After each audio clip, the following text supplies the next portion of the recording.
Budget নিয়ে আমরা খুব বেশি আশাবাদী হতে পারছি না। এটা অনেকটা চানাচুরের মতো, খেতে ভালো লাগবে, দেখতে সুন্দর, কিন্তু এটার কোনো পুষ্টিগুণ নাই।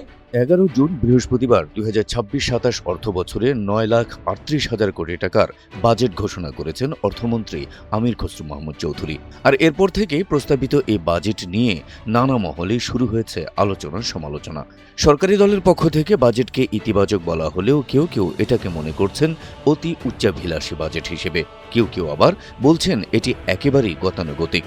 কেউ আবার এই বাজেটকে স্বপ্নবিলাসী এবং পুষ্টিহীন বলেও মন্তব্য করেছেন। রাজস্ব আহরণে যে লক্ষ্যমাত্রা ধরা হয়েছে সেটাকেও যথেষ্ট উচ্চাভিলাষী বলে মনে হয়েছে। সরকারের প্রস্তাবিত এ বাজেটকে গণবিরোধী ও লুটপাটের উল্লেখ করে কড়া প্রতিক্রিয়া জানিয়েছে সংসদে বিরোধী দল জামায়াতে ইসলামী।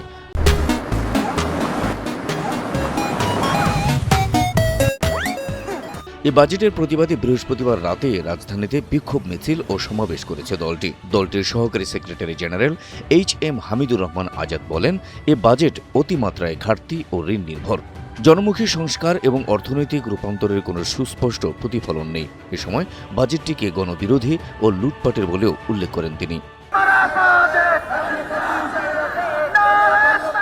2026-27 অর্থ বছরের বাজেটকে চানাচুরের সঙ্গে তুলনা করেছেন সংসদে বিরোধী দলীয় চিফ হুইপ এবং এনসিপির আহ্বায়ক নাহিদ ইসলাম। তিনি বলেন, এই বাজেট অনেকটা চানাচুরের মতো, যা খেতে ভালো লাগবে এবং দেখতে সুন্দর মনে হবে, কিন্তু এর কোনো পুষ্টিগুণ নেই। আর এনসিপির পক্ষ থেকে এই বাজেটকে অত্যন্ত উচ্চাভিলাষী ও বাস্তবতা বিবর্জিত হিসেবে মূল্যায়ন করা হয়। গণমাধ্যমে পাঠানো এক বিবৃতিতে দলের এ প্রতিক্রিয়া জানান এনসিপির ছায়া বাজেট কমিটির প্রধান ও কুড়িগ্রাম 2 আসনের সংসদ সদস্য ডক্টর আতিকুর রহমান মুজাহিদ। বড় বাজেটের মধ্যে বড় দুর্নীতির যে সুযোগ তৈরি করা হবে, সেটাকে আপনি কিভাবে জবাবদিহিতার আওতায় আনবেন? স্বচ্ছতা, সুশাসন কিভাবে নিশ্চিত করবেন রাজনৈতিক সংস্কার ছাড়া?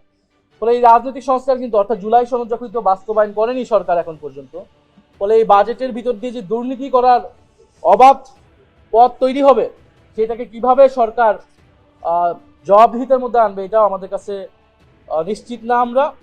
ফলে এটা অনেকটা চানাচুরের মতো, খেতে ভালো লাগবে, দেখতে সুন্দর, কিন্তু এটার কোনো পুষ্টিগুণ নাই। তো এই বাজেটটাকে আমাদের কাছে সেরকমই মনে হয়েছে, উচ্চবিলাসী, বাস্তবতা বিবর্জিত, এবং এটা একটা ঋণগ্রস্ত দেশের মানুষের উপর ঋণের চাপটা আরো বাড়াবে। প্রস্তাবিত বাজেটকে গতানুগতিক বলে উল্লেখ করেছেন বিএনপির সাবেক নেত্রী ও স্বতন্ত্র থেকে নির্বাচিত সংসদ সদস্য রুমিন ফারহানা। বাজেট প্রতিক্রিয়ায় তিনি বলেন, এবারের বাজেটও আগের মতোই গতানুগতিক ধারায় তৈরি হয়েছে। পুরো বাজেটের বাস্তবায়ন যোগ্যতা নিয়েও প্রশ্ন তোলেন তিনি। তবে নিত্য প্রয়োজনীয় পণ্যের উপর কিছু শুল্ক কমানোয় দাম কিছুটা কমার আশা করছেন তিনি। রাজস্ব আহরণে যে লক্ষ্যমাত্রা ধরা হয়েছে সেটাকেও যথেষ্ট উচ্চাভিলাষী বলে মনে হয়েছে, বিকজ আমাদের ট্যাক্স জিডিপির যে রেশিও, সেটা দক্ষিণ এশিয়ার মধ্যে বাংলাদেশের সবচেয়ে কম। সো সেই জায়গায় এত বেশি ট্যাক্স সরকার আহরণ করতে পারবে কিনা, সেটাও একটা বড় প্রশ্ন। অন্যান্য রাজনৈতিক দলের মধ্যে জাতীয় পার্টি এই বাজেট বাস্তবায়ন করা কঠিন হবে বলে মন্তব্য করেছেন। দলটির মহাসচিব শামীম হায়দার পাটোয়ারি এক প্রতিক্রিয়ায় এই বাজেট বাস্তবায়নযোগ্য না এবং বাজেটে যে লক্ষ্যমাত্রা নির্ধারণ করা হয়েছে সেটা কখনোই অর্জন হবে না বলে মন্তব্য করেন। আর এই বাজেটকে বড় ফাঁপা বাজেট হিসেবে মন্তব্য করেছে বাংলাদেশ কমিউনিস্ট পার্টি সিপিবি। দলের সভাপতি কাজী সাজ্জাদ জহির চন্দন ও সাধারণ সম্পাদক আব্দুল্লাহ কাফি রতন এক বিবৃতিতে বলেন, প্রস্তাবিত বাজেট অনেক বড় অঙ্কের, কিন্তু একই সাথে বাস্তবায়নের ক্ষেত্রে অসার বা ফাঁকা বলে প্রতিভাত হচ্ছে। অন্যদিকে প্রস্তাবিত বাজেটকে রাজনৈতিক চমকবাজি বলে বর্ণনা করেছে জাতীয় সমাজতান্ত্রিক দল জাসদ। দলটির ভাষ্য, বাজেটের আকার বড় দেখানোর জন্য 9,38,000 কোটি টাকা প্রাক্কলন করা হয়েছে, যা অবাস্তব এবং কোনোভাবেই অর্জনযোগ্য নয়। আর বাজেটে বৈদেশিক ঋণের উপর তুলনামূলক বেশি নির্ভরতা এবং বিভিন্ন খাতে বড় অঙ্কের থোক বরাদ্দ রাখায় ভবিষ্যতে আর্থিক শৃঙ্খলার ক্ষেত্রে চ্যালেঞ্জ তৈরি করতে পারে বলে মন্তব্য করেছেন বিশিষ্ট অর্থনীতিবিদ doctor Debapriya Bhattacharya.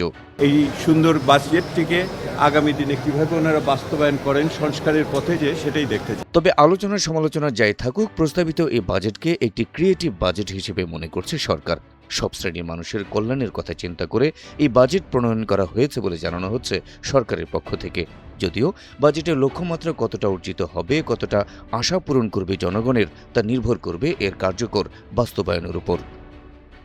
Habib Rasel, NTV online. July গণঅভ্যুত্থানের শহীদ পরিবারদের মাসিক 30,000 টাকা এবং A, B, C ক্যাটাগরিতে আহতদের যথাক্রমে 20, 15 ও 10,000 টাকা মাসিক ভাতা অব্যাহত থাকে।